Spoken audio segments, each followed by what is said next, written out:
Indian idol विजेता पवनदीप राजन सड़क दुर्घटना गुरुतर आहत।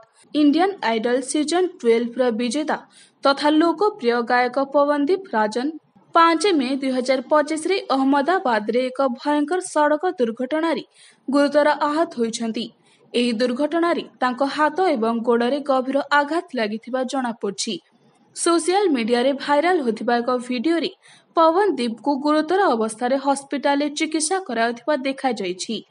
एही खबर तांको प्रशंसकक मध्यरे चिंता सृष्टि करछि। सूचना अनुसार एही दुर्घटना सोमवार प्रातः प्राय 3:40 रे अहमदाबाद रे घटिथिला। पवनदीप एक कार रे यात्रा करथिबा बेले एही दुर्घटना घटिथिला। दुर्घटनार सठिक कारण एवं अन्य कौनसी व्यक्ति एथिरे सामिल थिले कि नाही ताहा एपर्यंत स्पष्ट होई नाही। किछि रिपोर्ट रे दाबी करा जायछि जे गाड़ी चालक को निद लागिबा जोगु कारटी एक क्यांटर सह धक्का होइथिला। दुर्घटना परे पवनदीप को तुरंत अहमदाबाद रो एक हॉस्पिटल रे भर्ती करायथिला।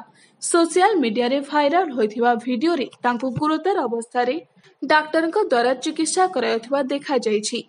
रिपोर्ट अनुसार तांको हाथ और गोड़े गभीर आघात लागिछि, किंतु तांको स्वास्थ्य अवस्था संपर्क रे सठिक तथ्य एपर्यंत प्रकाश पाई नाही।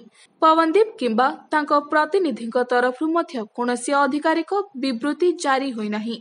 तथापि तांको चिकित्सा पाई गुरुतर अवस्था रे हॉस्पिटल रे भर्ती रखा जायथिबा जणा पड़छि। Bureau report, star Odisha news.